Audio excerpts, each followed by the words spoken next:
Selamat pagi anak-anak. Pagi ini kita bertemu dalam pembelajaran tema 3 subtema 3 PB4 untuk kelas 6.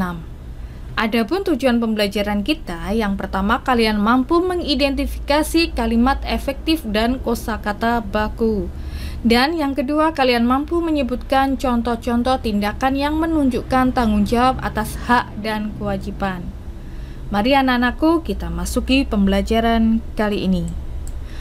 Pada pembelajaran sebelumnya, kamu telah belajar tentang penemuan lampu lalu lintas. Apa manfaat dari penemuannya dan apa yang harus kita lakukan untuk mematuhi rambu-rambu tersebut. Rambu lalu lintas. Kita semua pasti sudah mengenal lampu lalu lintas di perempatan atau persimpangan jalan. Lampu lalu lintas terdiri dari 3 warna, yaitu merah, kuning, dan hijau. Tahukah kamu siapa yang nemuin lampu lalu lintas?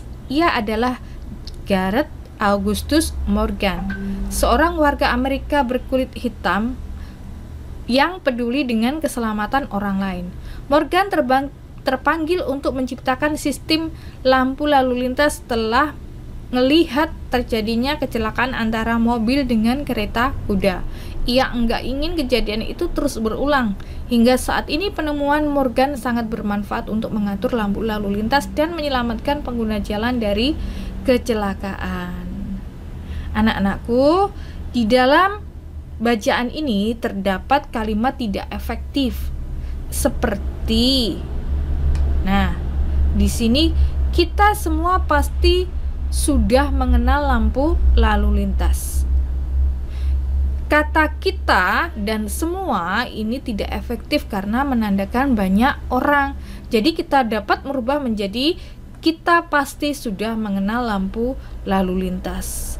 Di sini juga ada kata tidak baku, yaitu tadi pada bacaan ada kata ngelihat.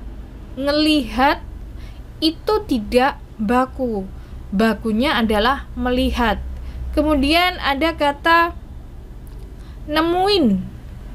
Nemuin itu juga tidak baku. Ini tahukah kamu siapa yang nemuin? Nah, nemuin itu tidak baku. Yang baku adalah menemukan. Dan ini ada kata sistem. Penulisannya tidak baku.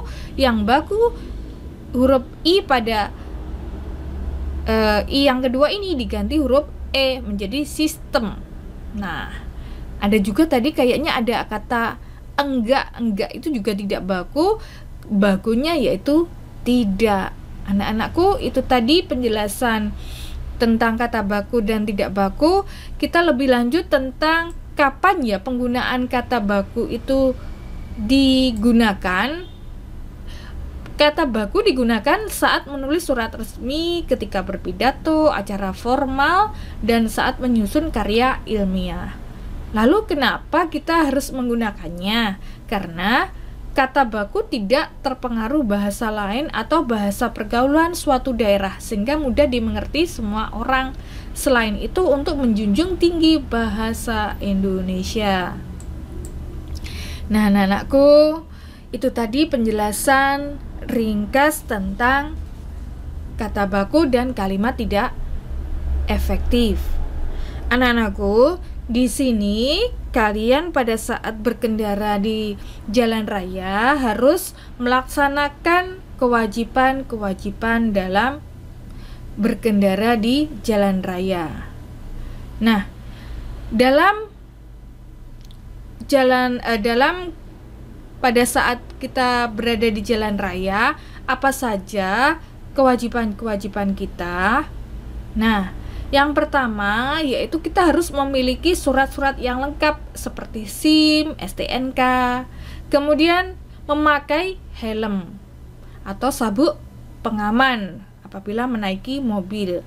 Kemudian berkendara dengan kecepatan normal. Lalu berkendara pada jalur jalan yang telah ditentukan serta harus mengikuti rambu lampu lalu lintas. Tidak melaksanakan kewajiban berarti ini kebalikan dari melaksanakan kewajiban. Nah, apabila kita tidak melaksanakan kewajiban seperti tidak memakai helm, tidak mau berhenti ketika lampu sedang merah, terus berkendara dengan kecepatan tinggi. Apa akibatnya? Akibatnya dapat ditilang polisi, kemudian dapat membahayakan diri sendiri dan orang lain, sehingga dapat mengakibatkan kecelakaan. Ketika seseorang tidak melaksanakan kewajibannya di jalan raya, hal tersebut mengganggu hak orang lain karena jalan umum digunakan banyak orang. Setiap orang berhak mendapat keselamatan di jalan raya. Hal ini akan terwujud jika setiap orang melaksanakan kewajibannya. Nah, perhatikan atau amati gambar-gambar lalu lintas berikut. Apa arti masing-masing rambu lalu lintas? Kalian nanti bisa mencari di berbagai sumber.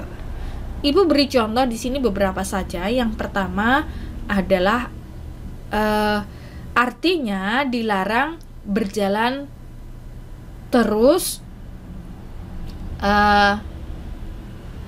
Artinya ini kita dilarang berjalan terus, wajib berhenti sesaat dan meneruskan perjalanan setelah mendapat kepastian aman dari lalu lintas arah lainnya. Kemudian di sini ada gambar nomor 6. Nomor 6 ini adalah menandakan sebuah rumah sakit. Apa manfaat rambu-rambu tersebut bagi pengguna jalan?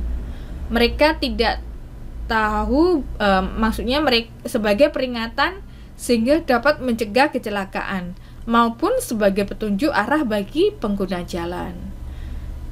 Jika rambu-rambu tersebut tidak ada, apa pengaruhnya terhadap pengguna jalan? Kemungkinan mereka